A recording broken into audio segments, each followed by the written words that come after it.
예, 2부 자장을 맡게 된 인제대학교 홍용근입니다. 저는 대한라이프스타일 의학회 학술위원장을 현재 맡고 있는데 오늘 이런 뜻깊은 자리에 자장을 맡게 되어서 정말 영광스럽게 생각을 합니다. 오늘 2부에서는 세 분의 연사를 모시고 발표를 듣도록 하겠습니다. 먼저 첫 번째 주제는 건강한 사회를 지향하는 보건복지 정책 방향에 대해서 통영 서용선 원장님께서 발표를 해주시겠습니다. 서 원장님의 양력을 간단하게 소개를 해 올리면 먼저 의료 명장 1호로서 현재 사회활동, 의학활동을 굉장히 많이 하고 계십니다. 그리고 삼성 서울병원 외래 교수님을 겸직하고 계시고요. 법무부 보관찰위원 국제심리상담가로서 아주 활발한 활동을 하고 계십니다. 서 원장님의 발표를 위해서 큰 박수로 환영해 주시기 바랍니다.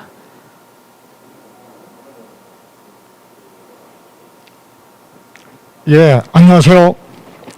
서용선 박사입니다. 제가 맡은 오늘의 주제는 코로나 블루입니다. 이 코로나 블루는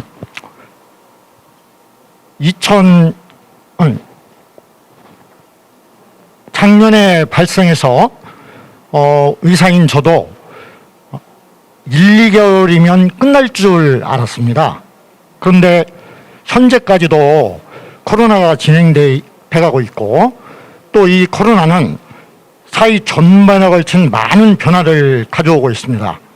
특히 사람이 모일 수가 없고 또 어디에 가서 여행을 가기가 쉽지가 않고 또 식당이나 어디에 갔을 때 그 종업원들의 그 시선이 예사롭지가 않습니다.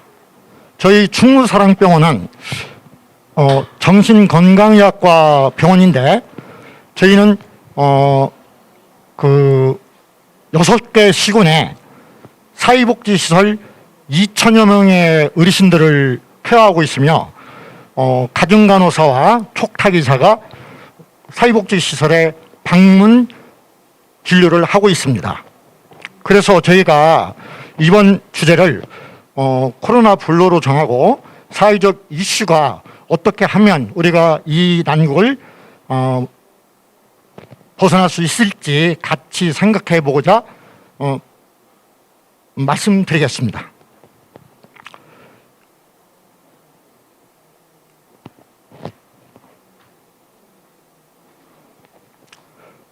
우리가 코로나 때문에 가장 어려운 것이 어린아이나 노인 어르신들을 전 계층에 이르기까지 사회적 거리두기를 시행해야 하며 마스크 착용으로 인한 불편감이 이만저만이 아닙니다. 유치원은 휴교가 됐고 초, 중, 고등학교, 대학교까지 그 학생들이 대면 수업을 못하고 온라인으로 지금 현재 수업을 하고 있고 또한 그 감염의 위험 때문에 사람을 만나기가 굉장히 어렵고 힘듭니다. 코로나 블루는 작년도에 우울증 치료를 100만 명이 넘게 진료를 했습니다. 그렇다면 2019년도에는 얼마나 될까? 63만 명이었습니다. 주요 우울증의 증상을 다 가지고 있는데 정서적으로는 우울감, 무기력증, 불안, 인지기능으로서는 기억력이 떨어지고 신체화 증상은 식욕의 변화가 있고 두통, 소화불량이 있습니다. 치유 농업을 보면 유럽에서는 이미 적어도 50년 전에 이 치유 농업이 발달됐는데 본질적인 치유를 제공하기 위한 농업의 활용이 매우 의미가 있습니다. 농업이나 농촌 지원이나 또는 국민의 신체, 정서, 심리, 인지, 사회성 등의 건강을 도모하는 활동가 산업을 치유농업이라고 얘기합니다. 원예치료의 장점은 눈으로 보고 냄새를 향기를 맡고 손으로 만져보는 등 뇌에 다양한 자극을 주기 때문에 이런 자극은 우리 뇌에 호르몬을 분비하게 됩니다. 치료에 대한 거부감이 거의 없고 교연병 치료나 환청 또는 혼잣말 같은 양성의 증상은 약물로 조절이 가능하나 퇴화된 사회성과 자존감은 약물로 회복되기가 않고 있습니다. 그래서 원예치료가 좋은 대안이 되지 않을까 생각합니다. 모든 연령층에서 가능하며 문화적 배경이나 성장 배경에 제약이 없습니다. 코로나19의 신조어가 있습니다. 확진자. 이 말은 코로나 때문에 밖에 나가지 못하고 집에만 있다 보니까 체중이 확 늘었다는 의미입니다. 자가 격리는 허벅지가 굵어져서 바지가 들어가지를 않는다는 의미입니다. 집콕 쪽은 집에만 콕 박혀 있다는 것을 말하고 코로나인가 하는 이런 자괴감이 등장하고 있습니다. 코로나 블루의 세계적인 추세를 보면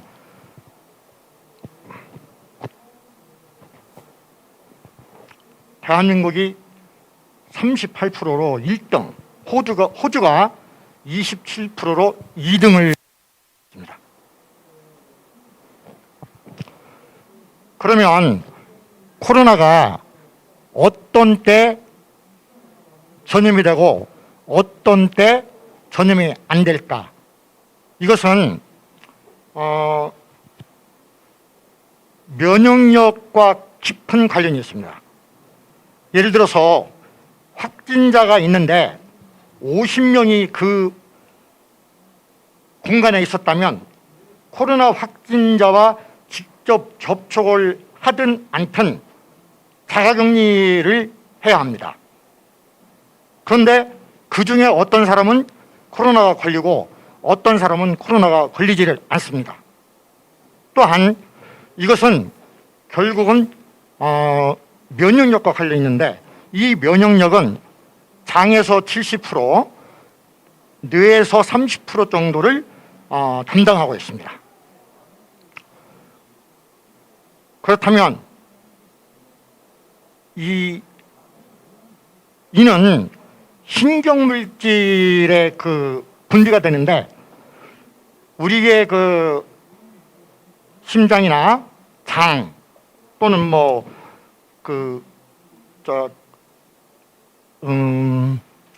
허파 이런 것들은 교감신경이 반응을 합니다. 이 교감신경은 우리 스스로의 상황을 조율하지 못하고 그때 상황에 따라 달라지는데 이때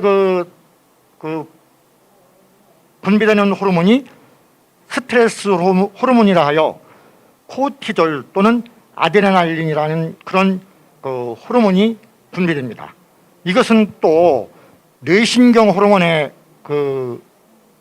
분비를 또 유발하게 되어 있는데 가장 중요한 것이 세로토닌, 그 다음에가 엔돌핀, 멜라토닌, 도파민입니다.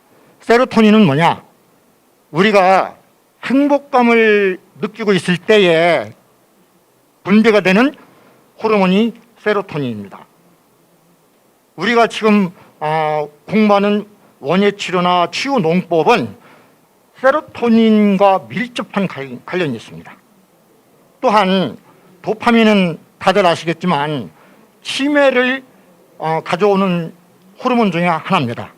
엔돌핀은 너무 잘 아시겠고요. 멜라토닌은 수면과 관련된 호르몬입니다.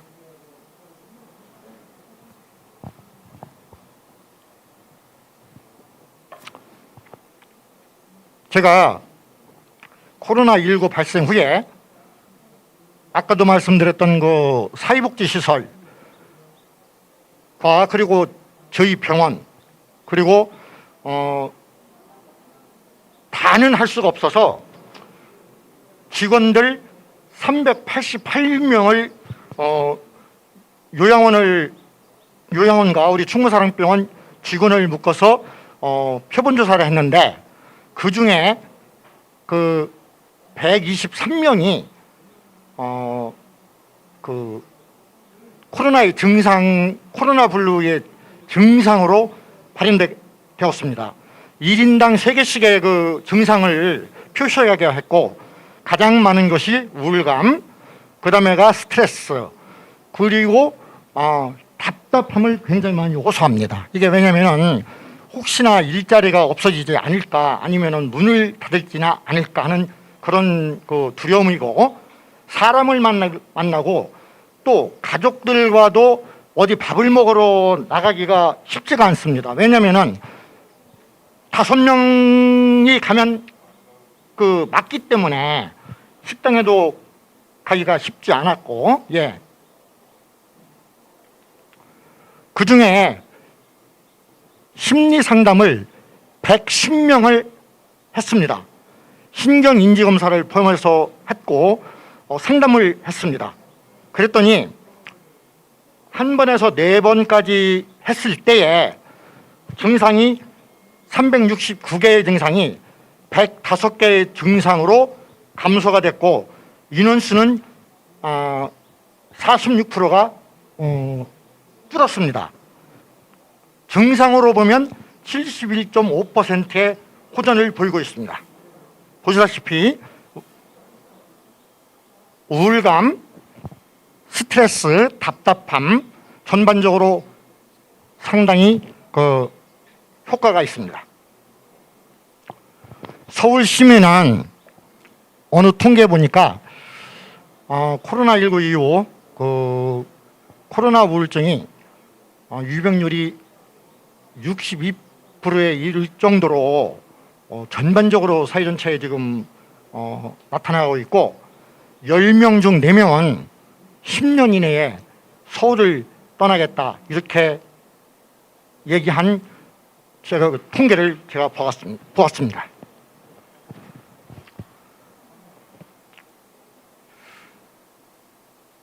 요양원에 그 전에도 뭐 미술 치료다 또는 뭐 음악 치료다 해서 했지만 최근에 와서 이제 그 요양원의 직원들이 근무 여건이 굉장히 나빠졌습니다. 왜냐면은 면회도 안 되고 또 외출도 안 되고 보호자가 갈 수도 없고 이러니까 보호자들이 그 직원들한테 전화를 걸어가지고 굉장히 항의를 한답니다.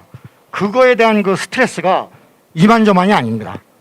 그것이 또 오래 되다 보니까 답답함, 우울감 이런 것들이 나타나고 그래서 심리상담과 같이 치료를 해봤더니 51명으로 46.3%였고 이때 후에 나타난 증상은 61개 증상이 남아있긴 했지만 호전도를 보면은 70%가 좋아진 걸로 나타났습니다. 다른 자료를 좀 봤습니다. 그랬더니 연암대 뭐 원예동물로 뭐 코로나 블루를 극복했다 이런 말도 있고요. 암 환자가 우울감이 있었는데 원예 치료로 효과가 입증된 사례가 있고 지난번엔 제가 그 5월 10일 날 농진청의 전주의 본청에 가서 제가 강연을 한 적이 있는데 그때는 제가 암 환자 우울감을 그 마음 건강을 제가 발표한 적이 있습니다.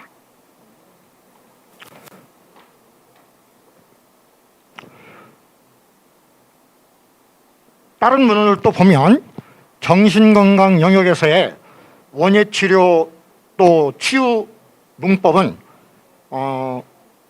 그 우리 국민들이 관심이 많을 뿐만 아니라 또 앞으로 발전 가능성이 굉장히 높습니다. 여기에 있는 그 사진은 그 구글의 그 노르웨이에서 이미 우리보다 그 먼저 시작된 그 사진이고요. 저 벽면을 보시면은 이렇게 그 그 녹색 식물을 심어서 요걸 이 사무실에서 이렇게 그 서로들 공유하고 볼 수 있는 이런 사진입니다.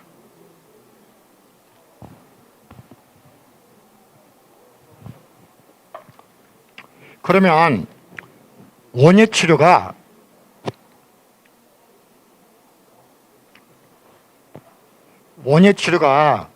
병원에서 그러면 어떻게 활용이 가능할까?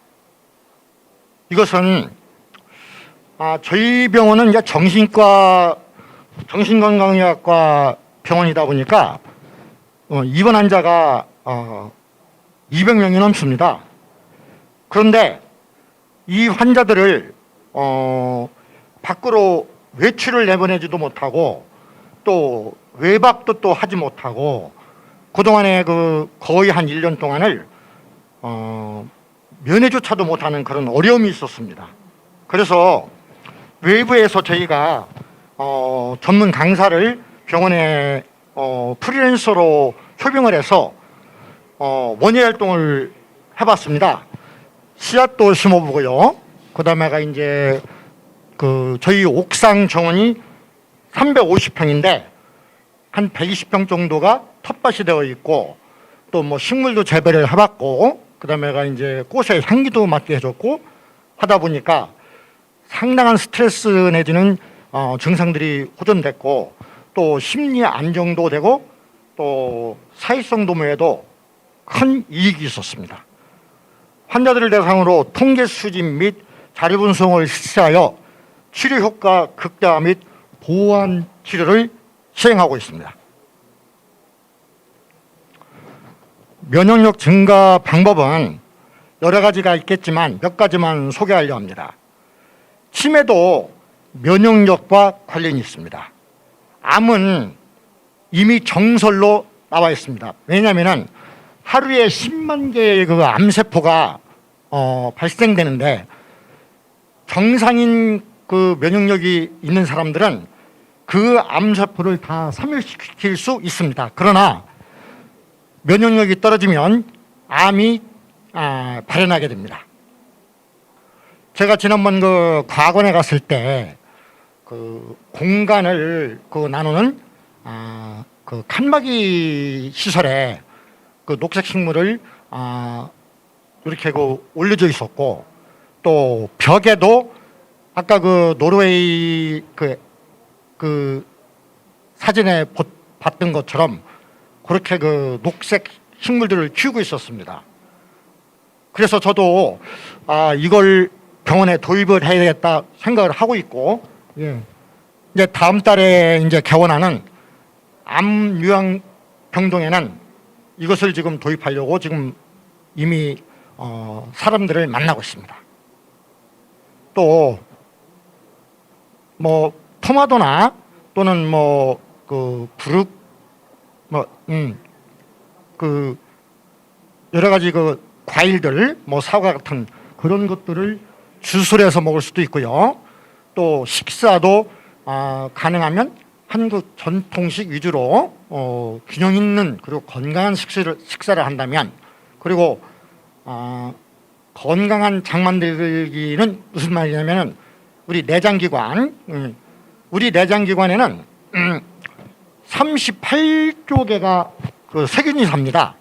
그 중에 유익한 세균도 있고 해를 끼치는 세균도 있는데 건강할 때는 이 세균이 유익한 도움을 주다가 면역력이 떨어지면 이게 나쁜 세균으로 바꿔집니다. 그래서 생기는 병들이 암이라든지 또는 변비 또는 우울증 복부에 있는 세균이 왜 우울증이 생기냐? 아까 말씀드렸던 것처럼 코르티졸 분비되고 뇌에서 뇌에서 분비되는 그런 호르몬들의 분비가 방해를 받기 때문입니다.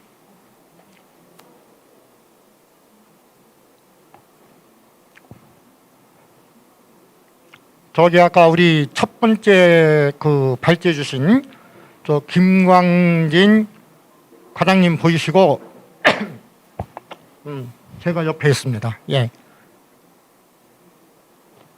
재밌는 하여튼 저한테는 참 그 괜찮은 그 실내 조경입니다. 예.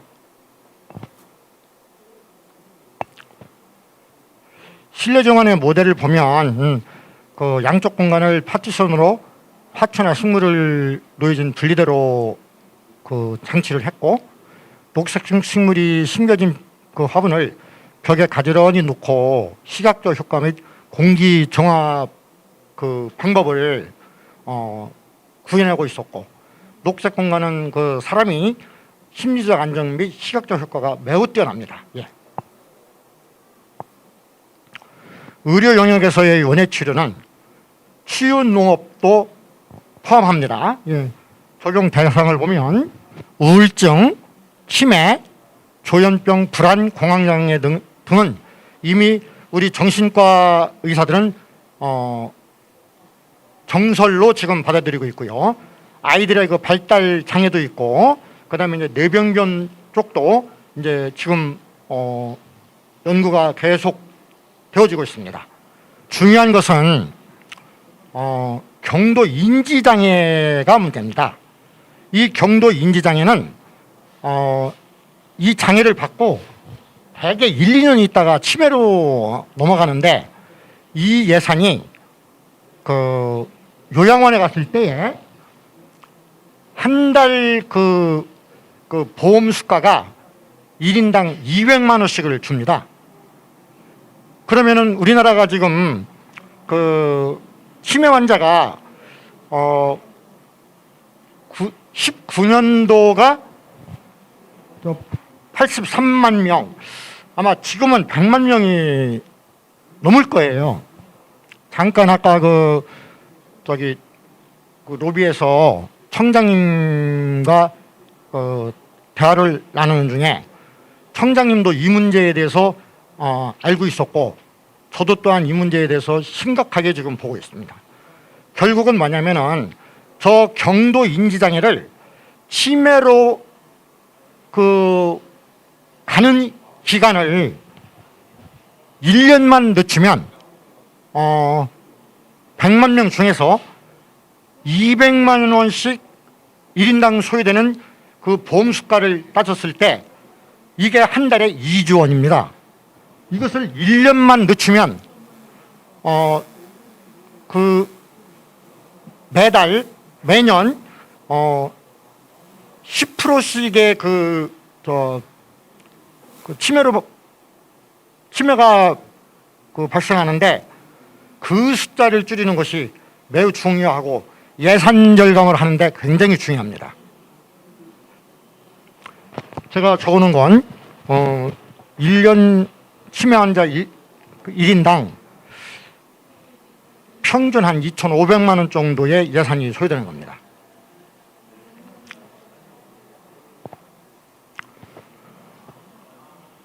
다른 나라에서는 지금 어떻게 지금 이게 돼가고 있을까 싶어서 논문을 좀 몇 편 찾아봤습니다. 그랬더니 내용을 보시면 치매 환자에서 환자가 직접 참여하는 경작, 재배, 작품 활동 등의 원예 활동이 있었고, 원예 치료가 인지기능 점수라든지 불안증 완화, 긍정적인 감정의 증가, 사회성 등의 효과가 매우 좋다고 쓰여져 있습니다.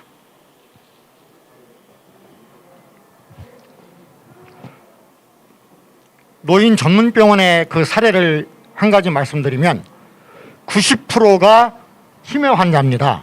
그 중에 또 많은 환자가 조현병이나 우울증이 있고, 이들은 원예 치료를 시행하면 매우 효과가 좋을 것으로 사례가 됩니다. 실내와 실외가 하나의 그 공간, 치료 공간으로 구성될 수 있도록 그 원예치료 공간을 마련할 수가 있고, 또한 야외에 있는 원예치료 공간은 한옥을 모티브로 해서 뭐 평상이라든지 맷돌, 우물 이런 것들을 적용으로 하고, 또 어렸을 때에 자기가 살던 고향 집을 연상하는 그런 기억을 회복하는 데 도움이 됐다는 얘기입니다. 스웨덴의 재활 클리닉에서는 뇌손상 환자의 재활 치료 과정에서의 원예 치료 효과가 어떠한지를 제가 찾아본 논문입니다. 정신적 치유, 기분 전환, 사회성 향상, 감각 자극, 인지 기능 향상, 감각 운동 기능 활성 등이 있습니다. 감사합니다.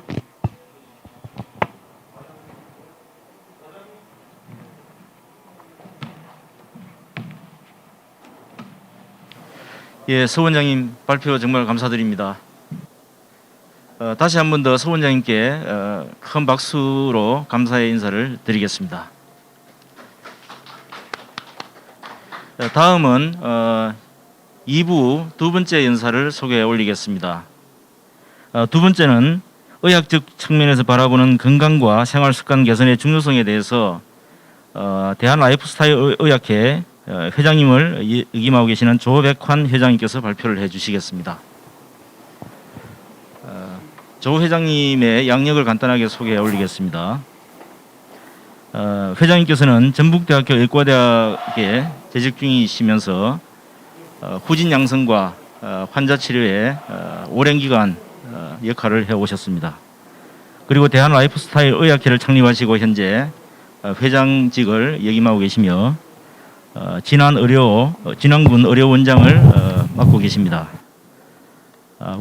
회장님을 큰 박수로 환영합니다. 회장님 부탁드립니다. 안녕하십니까. 대한 라이프스타일 의학회 조백환입니다.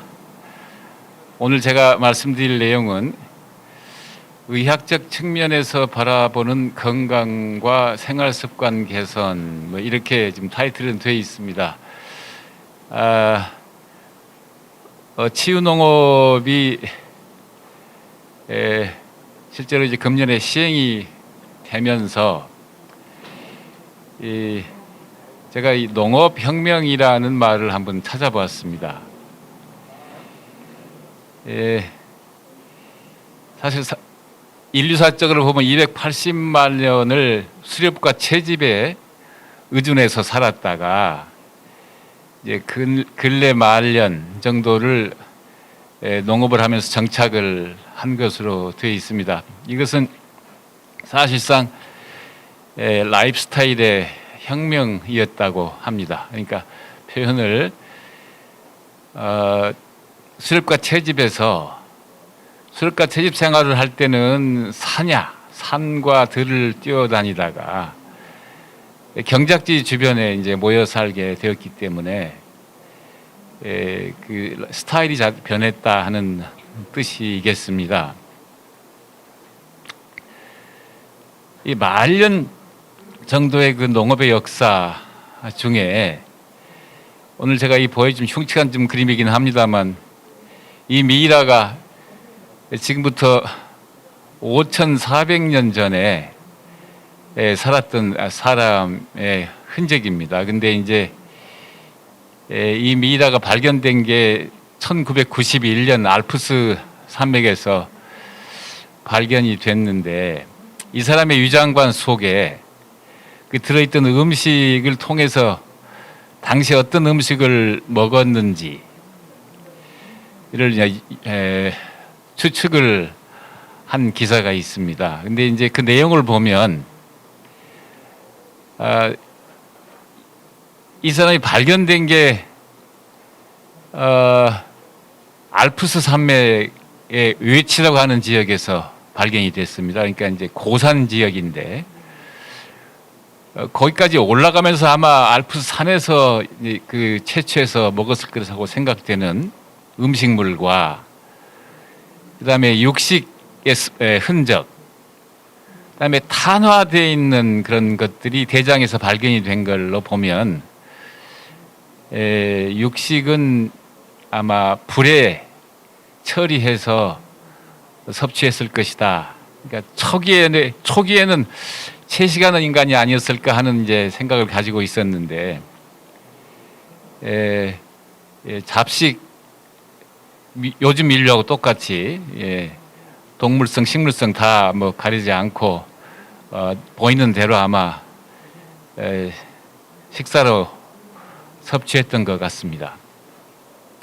이걸 보면 우리 이 농업의 역사가 말년이라고 하지만 5천년 전까지도 상당히 수렵과 채집에 의존하고 살았던 것이 아닌가. 그러니까 농업이 시작이 되긴 했지만 그 라이프 스타일의 변화는 대단히 천천히 진행되었다, 이렇게 추측해 볼 수 있겠습니다.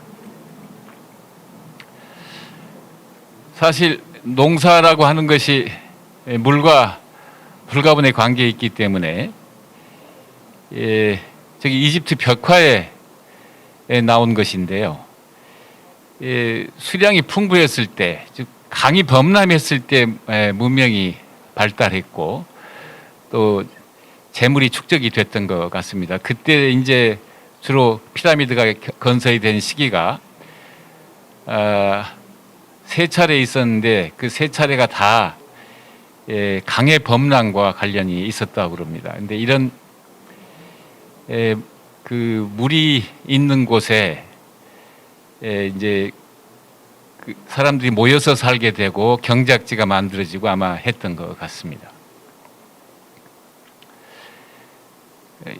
인류사적으로 보면은 280대 1이라고 하는 짧은 기간이긴 했지만 농자 천하 지대본이라고, 농사가 하늘 아래 가장 중요한 일이라고 생각을 하고 살았던 것 같습니다.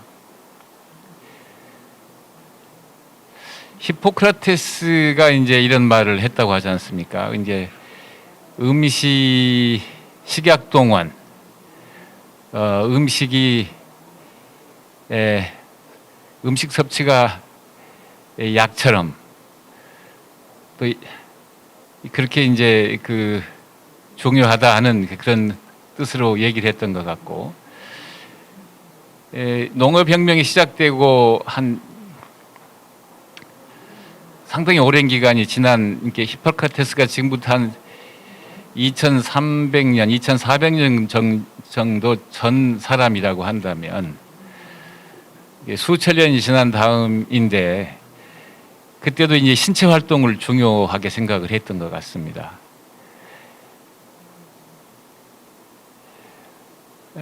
이것은 미국 그 농무성이 제시한 그 음식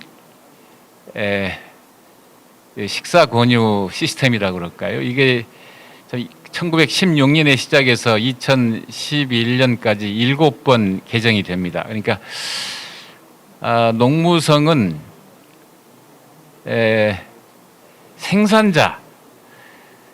생산자의 입장도 고려하면서 이런 것들을 만들지 않았을까 하는 이런 생각을 해보았습니다. 마지막 2011년에 이제 그 마이플레이트라고 하는 권장표를 만들었을 때 하버드 대학에서 이제 바로 수정판이라고 그럴까요? 저런 걸 내놓았습니다. 그리고 나서 이제 거의 10년 이상을 특별한 변화 없이 이 시스템이 유지되고 있는 것 같습니다. 음식을 어떻게 먹는 것이 바른 것인가? 이것도 아직 그렇게 이게 뭐 굳어진 지침이 없는 것 같아요. 그러나 이제 이 신체 활동의 중요성은 이렇게 방금 그 화살표로 표시한 대로 저렇게 지금 강조하고 있습니다. 케렌시아라고 하는 지금 프로젝트가 우리나라에서도 이제 곳곳에서 진행이 되고 있는 것 같습니다. 이게 아마 어찌 보면 자연적인 독일의 크나이프와 같은 이런 것인데 스페인에서 시작된 것을 케렌시아라고 하는 것 같고요. 독일의 크나이프, 그다음에 이제 그 프랑스의 달라소 테라피라고 그래서 해수 치료, 예. 그다음에 아유르베다 이런 것들이 이제 국내 사실 많이 도입이 돼 있습니다. 이런 것들이 일종의 이제 자연 치유고, 이런 유럽에 이제 이런 것들이 미국으로 건너가서 대체 의학의 형태로 이제 발전해 나가고 있다고 생각이 됩니다. 이 사진은 일본, 저 뒤에 일본의 후지산이 보이지 않습니까? 시즈오카 현에서 건립한 암센터입니다. 암센터인데 이게 이제 그 부속 건물입니다. 부속 건물인데 이 완화병동이라고 그래서 50개나 되는 병실을 이렇게 단층에 배열을 하고 있고요. 문을 열고 나오면 텃밭이었습니다. 이런 구조로 돼 있는 병실을 50개나 가지고 있었고, 주민들을 위해서 현 정부가 이 정도, 그러니까 어찌 보면 케렌시아나 크나이프 같은 것들을 이미 병원 내에 도입하고 서비스를 하고 있는 것을 볼 수 있었습니다.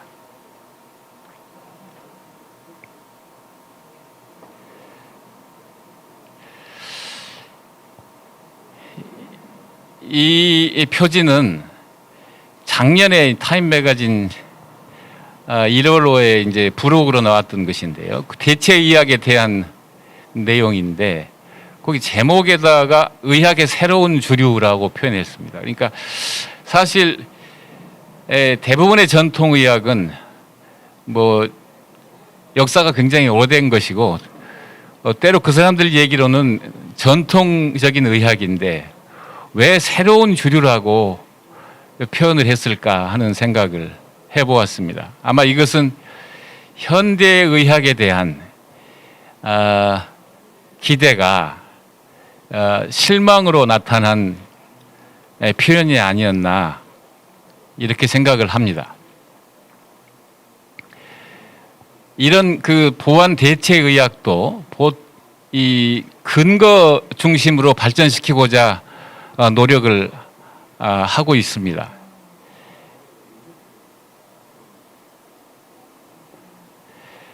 우리가 치유농업이라고 하는 것도 결과적으로는 어떤 근거를 만들고 그것을 제출할 수 있어야 한다고 생각을 합니다. 그래서 이 피터 드러커가 한 말, 측정할 수 없으면 관리할 수 없고 관리할 수 없으면 개선할 수 없다라고 한 이 말이 이 치유농업에도 적용이 될 수 있다고 저는 생각을 합니다.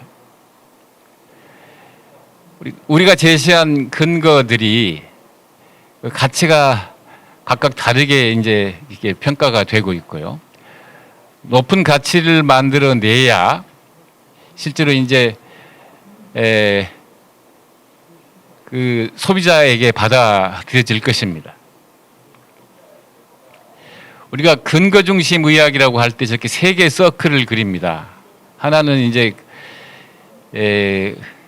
의료적인 판단, 그다음에 근거, 또 하나는 환자의 프레퍼런스죠. 근데 의학적인 근거라고 하는 것은 아까 말씀드린 피터 드러커가 얘기한 대로 어떤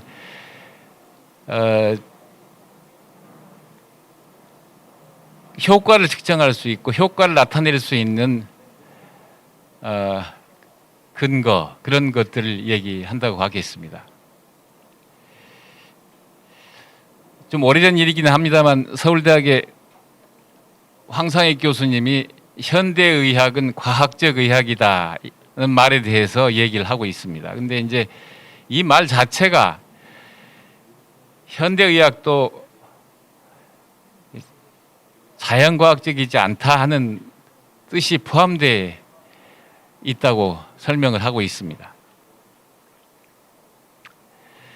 히포크라트 시대에도 질병을 감염병과 만성병으로 나누고 있습니다.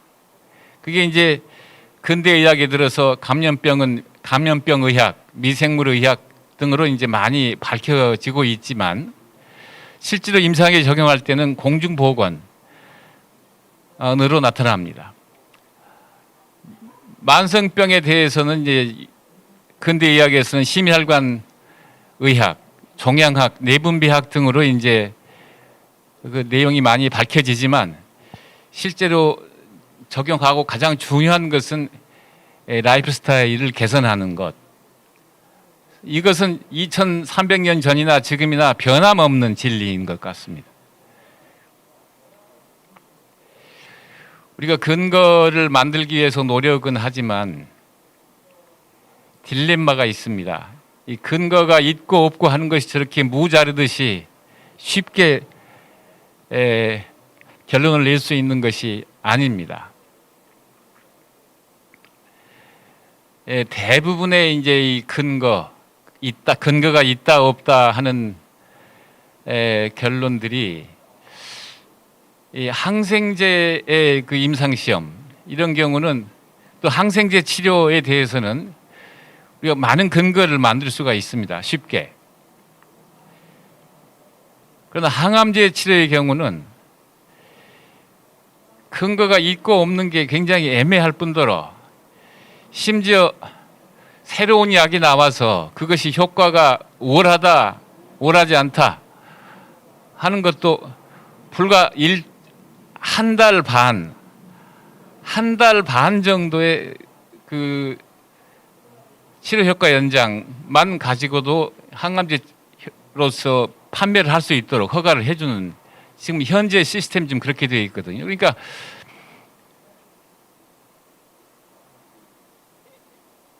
항생제하고 달리 항암제의 경우 이래서 이제 그 암 치료에 대해서 저희가 일반인들이 많이 실망하는 이유이라고 생각을 합니다.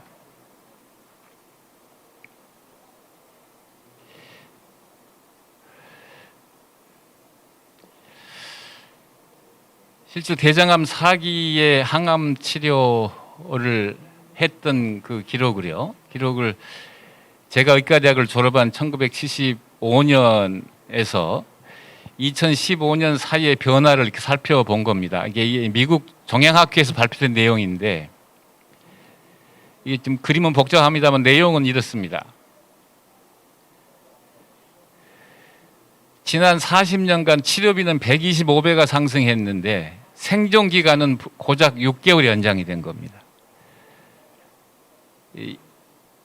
항암 치료제들이 많은 그 자본을 투자하고 노력을 통해서 효과 있다 이렇게 인증을 받더라도 실제로 임상에 적용해서는 이렇게 실망스러운 결과들이 많다는 얘기겠습니다.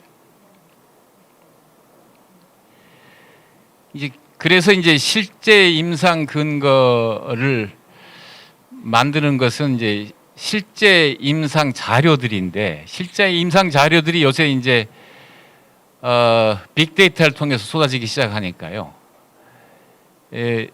우리가 근거 중심 의학을 얘기한 것이 지난 한 25년 정도의 일이라고 했을 때 그 기간 동안에 이 빅데이터들이 많이 만들어져 있어서 그동안에 암치에 대한 실망을 많이 할 수밖에 없는 이런 자료들이 쏟아져 나오고 있습니다.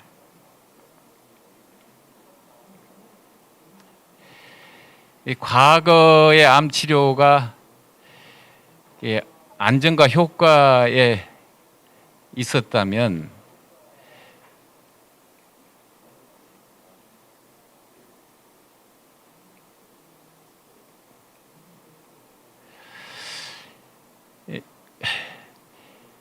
이게 조금씩 변해가고 있습니다. 초기에는 큰 실험을 통해서 그 결과를 내기를 바랬지만 요새는 작은 임상 시험들의 포트폴리오로 평가하려고 하고 한 1.4개월 정도의 생명 연장보다는 좀 더 괄목할 만한 효과를 나타냈을 때 소비자들이 그걸 인정을 하는 시스템으로 이렇게 바뀌어 가고 있는 것 같습니다. 이 상식적 판단이라고 하는 것도 빅데이터를 통한 리얼 데이터들이 나오면서 선택하지 않아야 할 부분이 확실해진 것 같습니다. 임상시험의 중요성을 이제 설명한 자료인데요. 이건 허대석 교수의 자료입니다. 우리가 히포크라테스 이후에 사열 시술을 임상에 많이 사용해 왔는데 1828년에 피에르 루이라고 하는 이제 불란서 의사가 77명의 폐렴 환자에게 사열을 해 보았는데 대조군을 가지고 해보니 아무 효과가 없더라. 이후부터 사열 시술이 중단이 됐습니다. 뭐 지금도 남아 있는 부분이 있기는 합니다만 이렇게 3,000년 이상 전통적으로 해오던 시술들이 이제 이렇게 사라져 간 것이 임상 시험의 이 결과였다면, 그래서 우리가 상당히 많은 신뢰를 가지고 있었는데 최근에 이제 리얼 데이터, 빅데이터들이 나오기 시작하면서부터 그것도 다시 비판을 받는 상황이 됐다는 말씀입니다. 글루코사민이라고 하면 아마 많이 들어보신 약물일 겁니다. 근데 이건 우리나라에서도 약품으로 등록이 돼 있고 또 동시에 건강기능식품으로 되어 있습니다. 2009년에 우리나라 내과에서 이제 임상시험을 했는데 관절염에 효과가 없다고 결과가 나왔습니다. 그래서 약품으로 등재가 돼 있긴 하지만 보험급여를 하지 않습니다. 이렇게 근거중심 의학으로 가려고 하는 노력들이 처음 내놓은 자료가 이겁니다.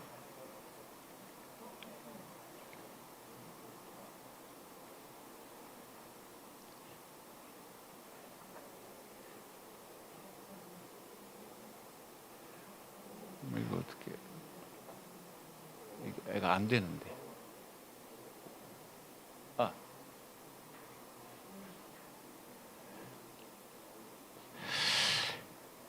그러고 나서 이제 한 8년이 더 지났죠. 2016년에 한국보건의료연구원에서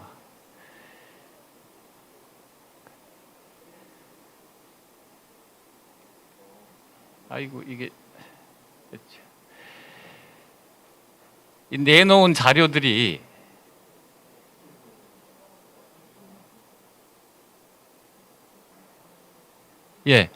내놓은 자료를 내놓지만 여러 가지 근거를 내놓지만 실제로 사회에서는 잘 받아들여지지 않았습니다. 그래서 이제 그 한계를 느끼고 이런 이제 심포지엄을 하게 되는데요. 아무리 좋은 근거를 내놓아도 그 사회에서 그것을 수용하지 않으면 변화하지 않는다는 이제 이런 것들인데요. 이게 좋은 근거가 있어도 소비자의 선택을 받아야 하는 이제 현장의 어려움, 뭐 그런 것들을 아마 토로했던 심포지엄 같습니다.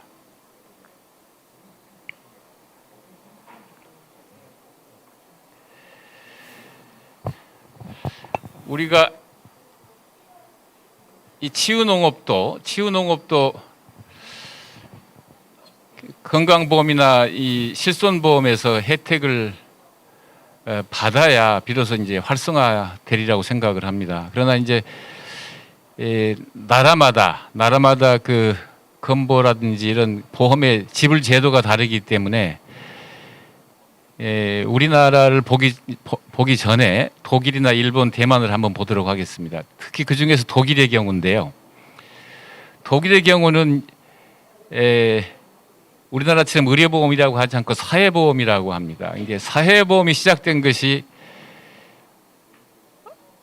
그 산업혁명 직후에 시작이 됐습니다. 그래서 요즘과 같은 근거 중심 의학이 있기 전에 출발을 했고, 크나이프 의학과 같은 그 보완 대체 의학적인 치료에도 보험이 적용될 수 있었던 것이 아마 그런 사회보험이 빨리 시작이 됐기 때문에 이제 그렇다고 저는 생각을 해보았습니다.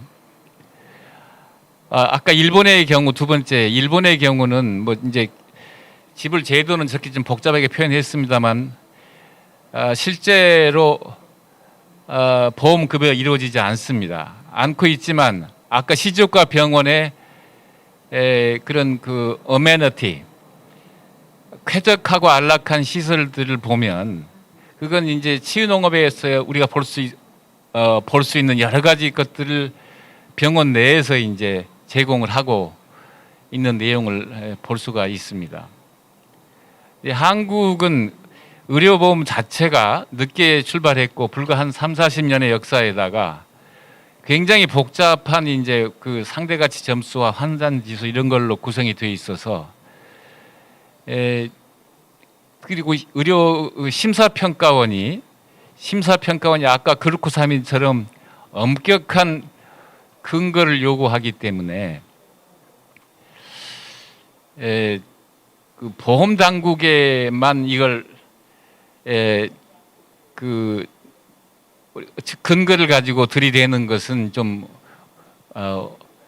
실제로 실행되기는 어렵지 않을까 하는 이런 좀 비관적인 생각을 해봤습니다. 건강보험 체계의 보상 체계는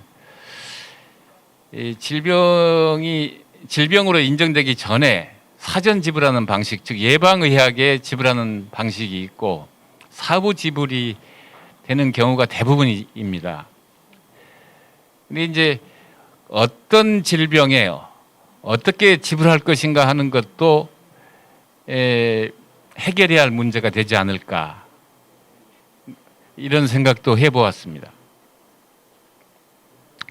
일반적으로 우리가 근거중심 의학을 이렇게 세 가지 서클로 표현을 하지만 실제 이제 우리나라 같은 나라에서는 정부의 그 제도, 정책 이런 것들이 더 중요합니다. 의학적인 판단보다도 그 국민이 어떻게 생각하는지, 소비자가 어떻게 생각하는지, 이제 거기에 또 근거가 좋은 근거가 있으면 그걸 정부에서 받아들이면 될 것 같긴 합니다. 그래서 저는 정부의 정책이 중요하다고 생각을 합니다. 한국 사회 질병이 이렇게 많이 변화했습니다. 불과 1920년부터 2020년까지 지난 100년을 봤을 때 전염병이나 소화기계 질환, 폐렴 이런 것들이 사망 원인이었다가 최근에는 이제 암이 사망 원인의 수위가 되는 이제 이런 변화, 불과 100년 만에 이렇게 큰 변화가 있었습니다. 그뿐만 아니라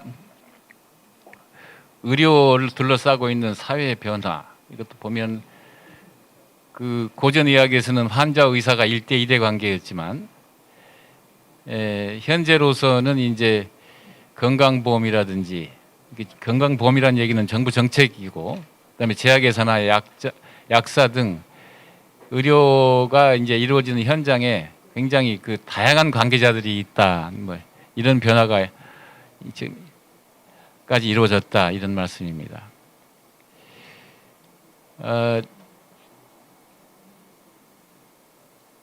이 치유 농업이 정착하기 위해서는 질병보다는 질병에 중심을 두고 어떤 질병에 그 적용시킬 것인가 하는 것보다는 사람을 보고 결정해야 하지 않느냐 하는 생각을 해봅니다. 그러니까 사실 번아웃과 같은 번아웃이 이제 질병으로 인정이 되지 않습니까? 그러니까 소진되는, 사람이 소진되어 버리는 그런 것들이 나타나기 전에 우리가 이 치유 농업 또 농업 치료가 이루어질 수 있다면 그것이 더 효과적이지 않을까 하는 생각을 해보았습니다. 질병이라고 하는 것이 마치 의사들이 그걸 결정하고 뭐 이렇게 판단하고 하는 것으로 생각하실 수가 있습니다. 그러나 그건 오해입니다. 이렇게 여러 가지 그 질병 그 코드가 만들어졌는데요. 지난 한 150년 동안 질병 코드의 종류를 보시면 불과 139개였던 것이 14,473종으로 많이 늘어났습니다. 이게 질병이 늘어났다기보다는 질병을 이해하는 방식이 이렇게 늘어났다 이렇게 이해를 하는 것이 더 타당하지 않는가 이런 생각을 해보았습니다. 지금 국제질병분류표를 11판을 발행을 준비하고 있습니다. 근데 20년째 지금 개정안을 내놓지 못하고 있는데요. 이건 이제 이번에는 그 중국 질병 코드가 들어갈 예정입니다. 근데 그걸 유럽에서 반대를 하기 때문에 실제로 아직은 구체화되지 못하고 있습니다만 원래 질병 분류가 이 과학적 분류가 아니고 또 분류하는 체계도 그 합리적이지 않습니다. 그래서 온톨로지가 없다고 표현을 합니다. 그 사회가 복잡해진 것만큼 질병 분류도 복잡해지고 있는 상황입니다. 사실 질병 코드는 통계청이 만듭니다.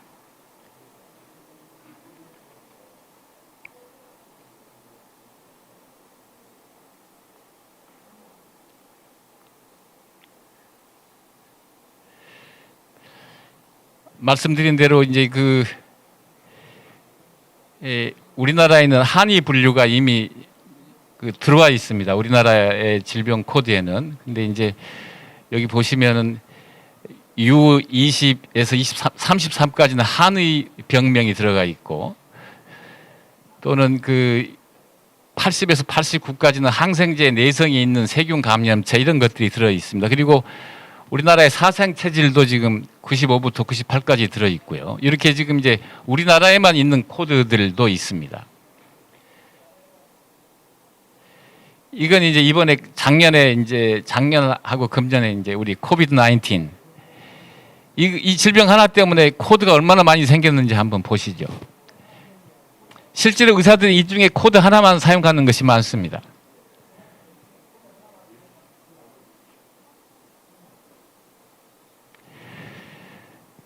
라이프 스타일을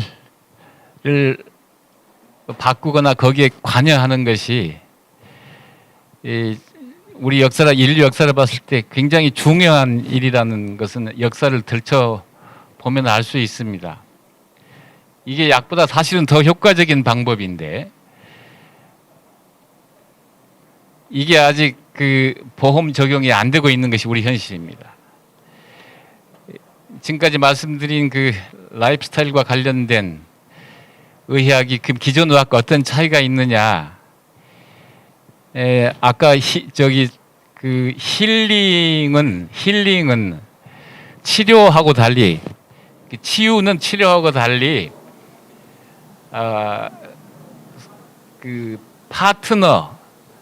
환자를 파트너로 생각한다고 말씀을 하셨습니다. 그게 바로 라이프 스타일 의학입니다. 이상 제 강의를 마칠까 합니다. 들어주셔서 감사합니다.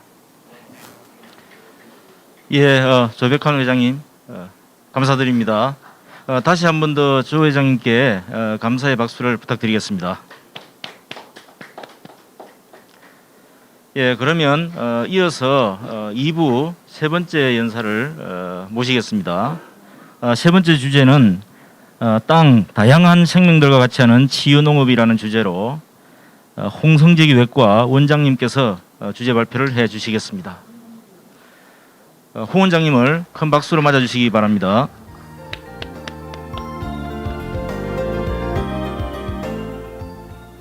원장님의 양력에 대해서 간단하게 소개를 해 올리겠습니다.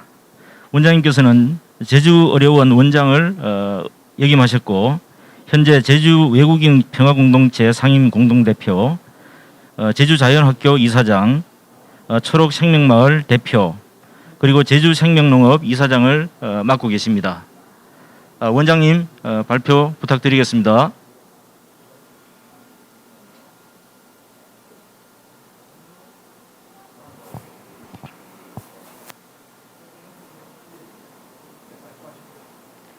네, 저는 한라산 골짜기에서 농사 지으면서 환자를 만나고 있는 외과의사 홍성직입니다. 한 30년쯤 전 서울 한복판에서 살다가 제주로 이주를 하면서 당시에 어린 시절 농촌 경험이 있어서 땅을 사서 농사를 짓기 시작했습니다. 지금 보이는 사진이 바로 지금 농장이고 30년 동안 가꾼 농장이면서 이 농장 이름을 초록생명마을이라고 붙이고 느슨한 공동체 활동했습니다.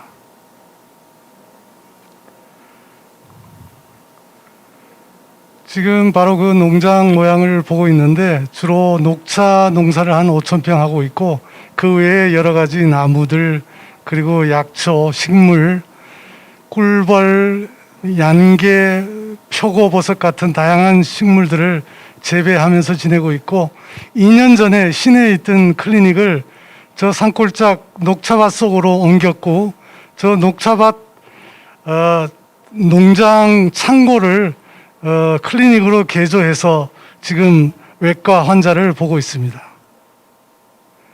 그리고 그 농장을 통해서 저희가 농장 이름을 초록생명마을이라고 붙이고 그 초록생명마을은 느슨한 공동체를 지향하는 작은 마을을 만드는 꿈을 가지고 있습니다. 그래서 가능하면 저희가 먹거리들을 직접 생산해서 우리가 먹는 먹거리들을 자기 손으로 만들어 먹는 그런 운동을 하고 있습니다. 지금 보이는 저기 농장 장면들인데 저 앞에 보이는 나무가 바로 그 제주의 수종이라고 할 수 있는 단파수인데 제가 30년 전에 심어서 지금은 고목같이 자란 나무들이고 저기 보이는 모든 나무들은 지금 제가 제 손으로 심었던 나무라고 할 수 있습니다. 저 아래 클리닉이라고 이제 외과 병원 이름을 붙이고 저희가 환자를 보고 있습니다. 저는 주로 외과 의사이긴 하지만 큰 수술은 하지 않고 작은 수술, 특히 간단한 수술, 입원을 하지 않고 아니면 전신 마취를 하지 않고 하는 환자들을 주로 만나고 있습니다.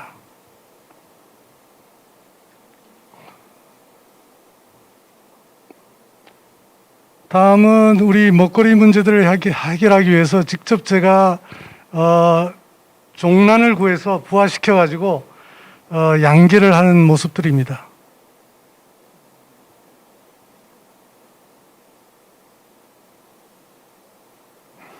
최근에는 토종알을 구해서 제가 6종류의 토종들을 부화시켜 닭을 키우고 있는 모습들입니다.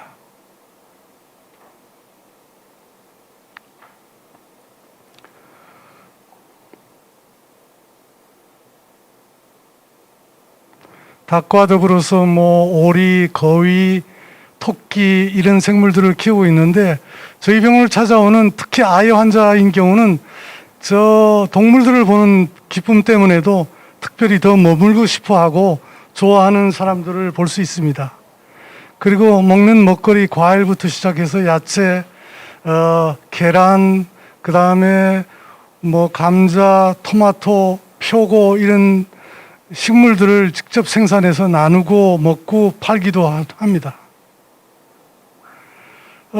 최근에 2년 전부터는 표고밭을 좀 만들어서 생산하고 있는데 이 버섯 농사처럼 정말 재미있고 의미 있는 일은 없다는 생각이 들어서 최근에 한라산에서 원목 한 100개를 구해서 다시 왼편에 종균을 한 모습들입니다. 왜냐하면 처음 만들고 종균을 할 때 좀 힘들지만 5년 동안은 비료, 농약 전혀 손 가는 것 없이 열매를 따먹기만 하는 이런 과정이 있기 때문에 정말 즐거웠습니다. 아래 보이는 그림은 제가 키웠던 그 토종 배추, 구억 배추라는 이름이 붙은 제주 토종 배추인데 그 배추 한 포기를 작년에 키워서 어떤 미술가한테 선물을 했더니 저런 작품을 만들어서 전시를 했습니다.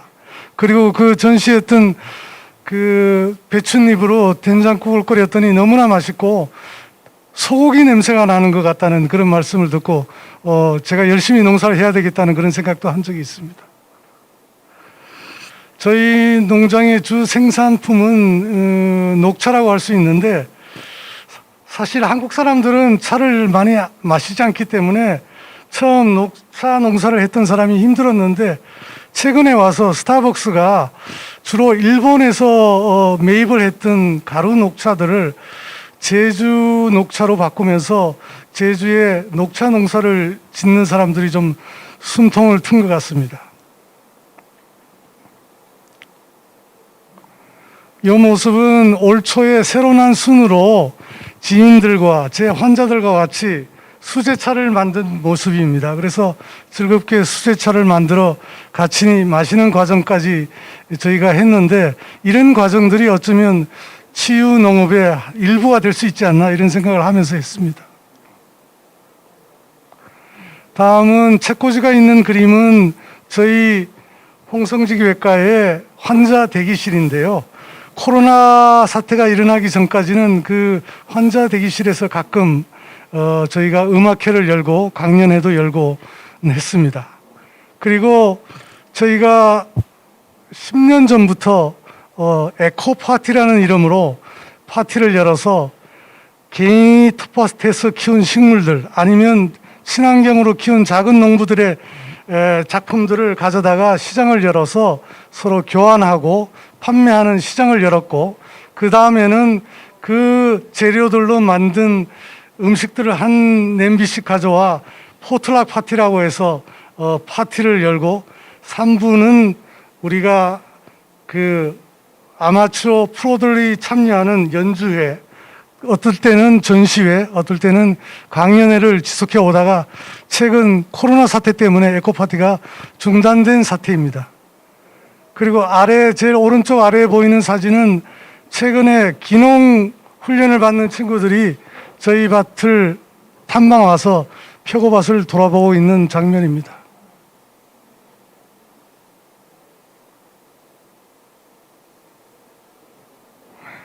어느 날 에코파티에 제가 출품했던 상품들인데 뭐 제가 키운 호박도 있고 녹차 팩도 나왔고 그 다음에 청개 알도 나오고 그 옆에 화분들은 저희 밭에서 떨어진 농나무 씨앗을 주워서 농나무 묘목을 만들어서 판 장면입니다. 이게 이제 에코파티 열렸을 때 그 플리마켓 열린 장면들입니다.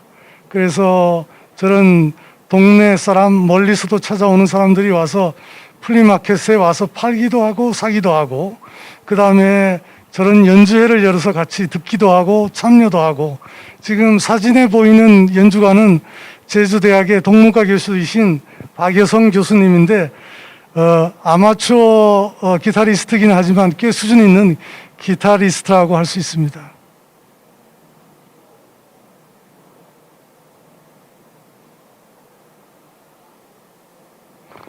어떨 때는 자기가 만든 가공품, 어떨 때는 집에서 남는 옷들을 가져와서 팔기도 하는데 근처에 사실은 유명한 이효리 씨가 살고 있어서 어느 날 우리 에코파티에 입었던 옷을 가지고 와서 세일을 한 적도 있습니다. 이 장면은 7, 8년 전쯤 저희 농장을 중심으로 국제 부토 페스티벌이 열렸고 한 일주일 동안 저희 농장에서 워크숍을 하고 마지막 날 야외 농장 속에서 공연을 한 장면입니다. 작년부터 제가 꿀벌에 관심이 있어서 벌꿀을 분양받아서 벌을 치기 시작했습니다. 그런데 생각보다 상당히 쉽지 않은 그리고 공부가 필요한 과정이라는 걸 깨닫고 있고 특히 저희 녹차나무들이 카멜리아과라고 해서 주로 동백과 같이 가을부터 꽃이 피어서 봄까지 꽃이 있는데 이런 꽃들을 이용하고 싶은 생각이 있어서 꿀벌을 키우고 있습니다.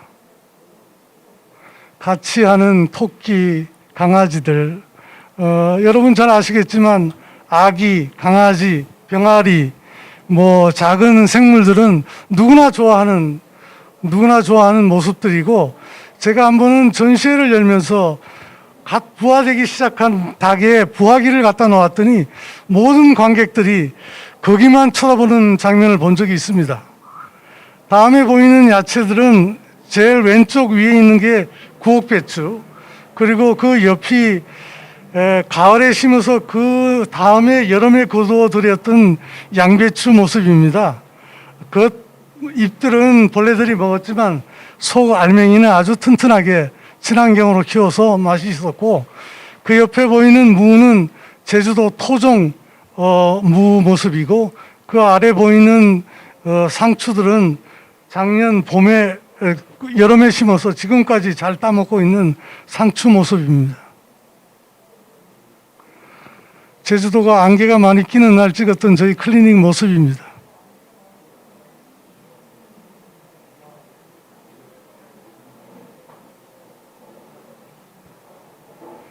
이 모습은 에코파티가 열렸던 날 찍었던 모습입니다.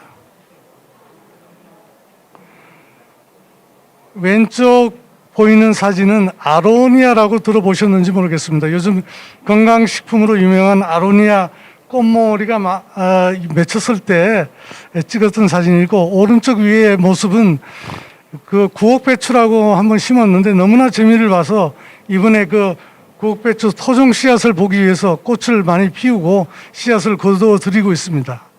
그 아래에 있는 모습은 여러분 보신 적 있는지 모르겠지만 이게 바로 당근꽃입니다.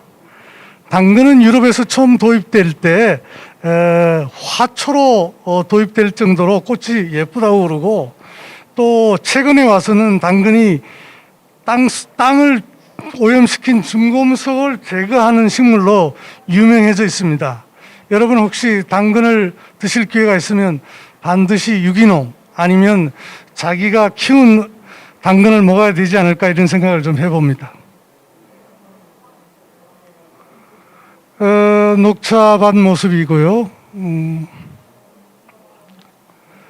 여기 보이는 그 초록생명마을 꽃밭인데 여러 꽃들이 자유롭게 섞여 있을 때 더욱 건강하게 자라는 모습들을 우리가 자연 속에서 볼 수 있고, 인간 세상도 마찬가지라는 생각이 듭니다. 최근 우리나라도 이주 사회가 되면서 다양한 종교, 문화, 민족들이 모여서 사는 사회가 되고 있으면서 갈등도 일어나지만, 앞으로 결국은 한국 사회도 한 20, 30년 안에 이주민이 반 이상 차지하는 이주 사회가 될 거라는 생각을 가지고 있고, 저는 제주도에서 20년 전부터 그 이주 노동자, 다문화 가정, 그리고 난민들을 지원하는 재단을 운영하고 있다고 말씀드리고 싶습니다.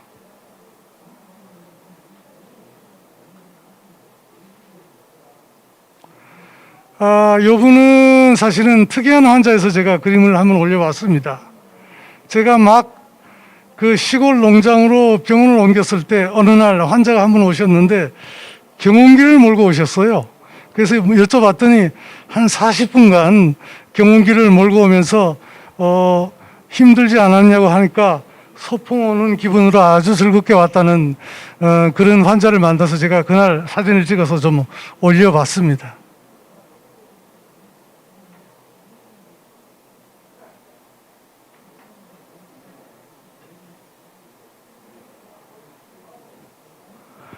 이것도 요즘 제주도에 안개가 많이 끼어서 저희 농장 전경 안개 낀 날 한번 찍어봤습니다.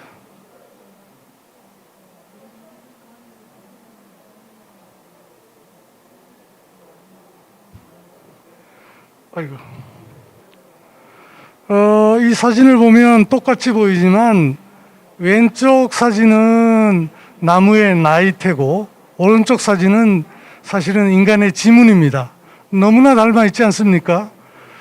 인간도 자연의 일부라는 사실을 망각하면서 현대 많은 문명의 문제점들이 나타나고 있고, 최근에 나타난 코로나19의 문제도 코로나19이 차지하고 살아야 될 인간 자연 세계를 인간이 독차지하면서 오갈 데 없는 코로나가 사람 몸속으로 들어와 있다고 저는 생각합니다.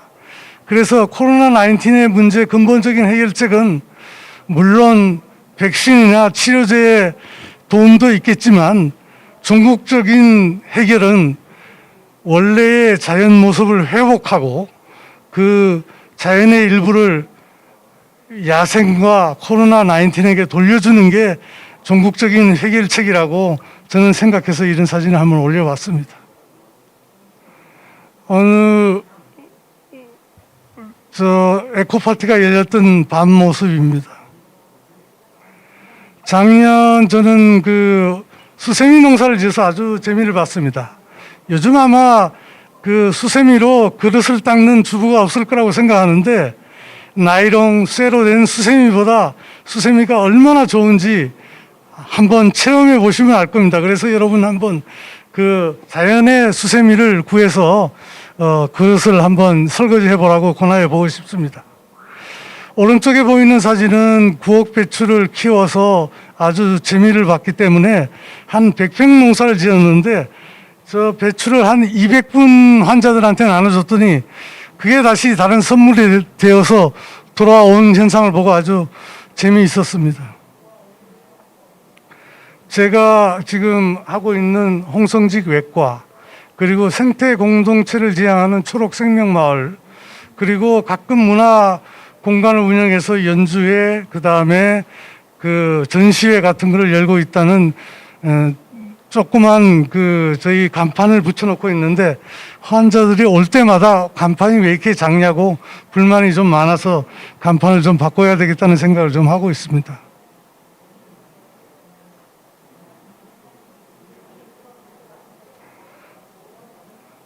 저희 병원 그리고 초록생명마을의 지킴이는 돌 하루방이 문 앞에서 지키고 있습니다. 여러분 혹시 제주 오실 기회가 있으신 분은 저희 농장을 한번 방문해 주시라고 초청하는 바입니다. 제 얘기는 여기까지입니다. 감사합니다.